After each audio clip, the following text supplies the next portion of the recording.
안녕하세요, 여러분. 의료 대란이 벌어진 지 벌써 7주차에 접어들고 있습니다. 의사들은 왜 이러는 걸까요? 정말 의대 증원만으로 이러는 걸까요? 정부가 말하지 않는 의사들의 진짜 사직 이유, 필수 의료 정책 패키지에 대해 간략하고 이해하기 쉽게 설명하겠습니다.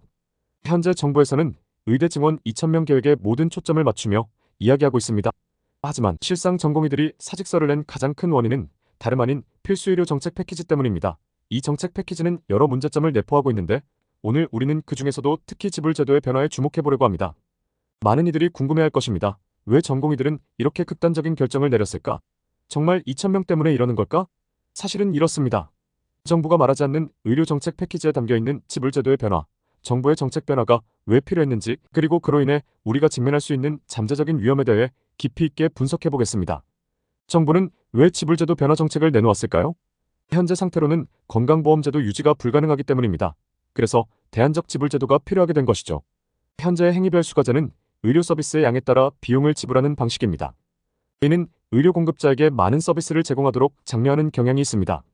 하지만 이로 인해 발생하는 문제는 의료비의 비효율적인 사용과 필요 이상의 의료 서비스 제공이죠. 정부의 새로운 제안인 가치 기반 지불제도는 이 문제를 해결하겠다는 목표를 가지고 있습니다. 이 제도는 의료 서비스의 질과 환자의 건강 결과를 바탕으로 의료기관에 보상하겠다는 것입니다. 즉, 더 나은 결과를 내면 더 많이 지불한다는 원칙이죠. 이 제도가 시행되고 나면 사망 가능성이 높은 환자나 좋은 성과가 예상되지 않는 중환자를 진료하는 것은 병원 입장에서 손해가 될 것입니다. 그 결과는 여러분 상상에 맡기겠습니다. 그 다음으로 정부가 내놓은 방안은 비급여 혼합 진료 금지 및 비급여 관리입니다. 이 정책은 정말 심각한 문제를 일으키게 됩니다. 바로 의료 민영화입니다. 한국에서는 모든 병원들이 국민건강보험 급여 진료를 해야 한다는 것이 의료보험 요양기관 강제 지정입니다. 이와 관련해 헌법 소원이 2번 있었는데 헌법재판소에서 합헌 결정을 내린 근거가 바로 자유로운 혼합진료 가능이었습니다. 혼합진료가 금지되면 의료기관 강제 지정제가 합헌이 된 근거가 사라지게 되므로 의료기관 강제 지정제는 위헌이 되어 의료민영화 시대로 나아가게 됩니다.